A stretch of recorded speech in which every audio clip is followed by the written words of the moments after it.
চলো আজ বানাই একটা অতি পুরনো রেসিপি, যেটা প্রায় বিলুপ্ত হয়ে যাচ্ছে।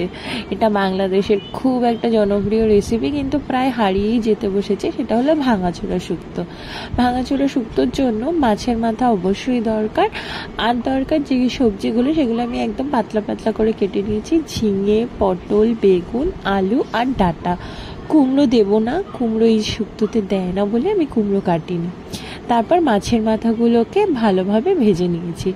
এবার এই শুক্তোর জন্য একটা মশলা তৈরি করে নেব। সেটা হলো সর্ষ, রাঁধুনি আর আদা দিয়ে ভালো করে মিহি করে পেস্ট করে নেব। তারপরে তেলে আমি আলুগুলোকে আগে ভেজে তুলে রাখবো।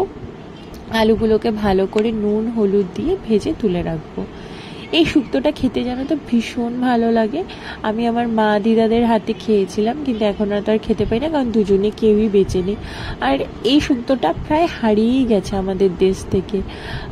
আগেকার দিনের মা দিদারা যারা থাকেন তাদের মুখে শুনি, কিন্তু এখন এই শুক্তো বলতে আমরা শুধু এই দুধ শুক্তো কিংবা এই নর্মাল শুক্তোই বুঝি।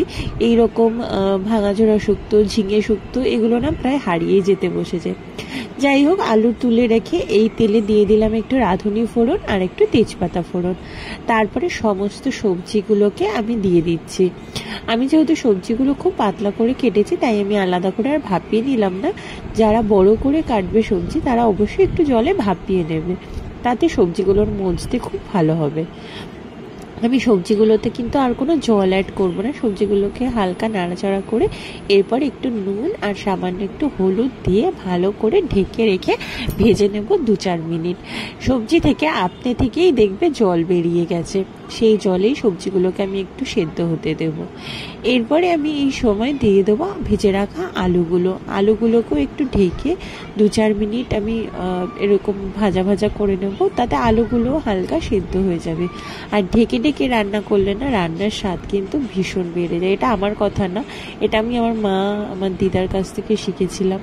ঠাকুমাকেও দেখতাম ঢেকে ঢেকে রান্না করতে, তো ওদের থেকে এই এক্সপিরিয়েন্সটা আমি নিয়েছি যে সত্যি ঢেকে রান্না করলে কিন্তু খুব টেস্ট হয় খাবারের। তারপরে আমি মাথাগুলোকেও দিয়ে একটু ঢেকে রেখে দিচ্ছি। মাথাগুলো নরম হয়ে গেলে এরকমভাবে ভেঙে দেবো। অবশ্যই ভাঙাচোরা মানেই এরকম ভেঙে ভেঙে দেবো। আর মাথার সমস্ত কিছু পুরো সবজিতে মিশে গেলে আরোই ভালো লাগে খেতে। তারপরে আরও 2-4 মিনিট ভাজা করে তার মধ্যে আমি সবজির এই মশলাটা দিয়ে দেবো, যে মশলাটা আমি আগে করে রেখেছিলাম। এই মশলাটা দিয়ে আমি ভালো করে নাড়াচাড়া করে ভেজে এর মধ্যে আবার একটু আমি নুন দেবো, কারণ আমি এর আগে নুনটা কম দিয়েছিলাম পরিমাণে। তোমরা যারা আগে নুন বেশি দিয়ে রাখবে তারা কিন্তু আর নুন দিও না। আর একটু দিয়েছি জিরার গুঁড়ো আর সামান্য চিনির পরিমাণ।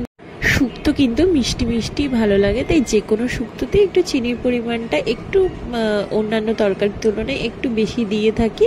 তাই জন্য এটাতেও আমি একটুখানি পরিমাণটা একটু হালকা বেশি দিয়েছি, যাতে একটু মিষ্টির এসেন্সটা বেশি আসে। তো ব্যাস রেডি আমাদের ভাঙাচোরা শুক্তো। এইবার একদম টানিয়ে নামিয়ে ফেলবে আর গরম গরম ভাতে পরিবেশন করবে।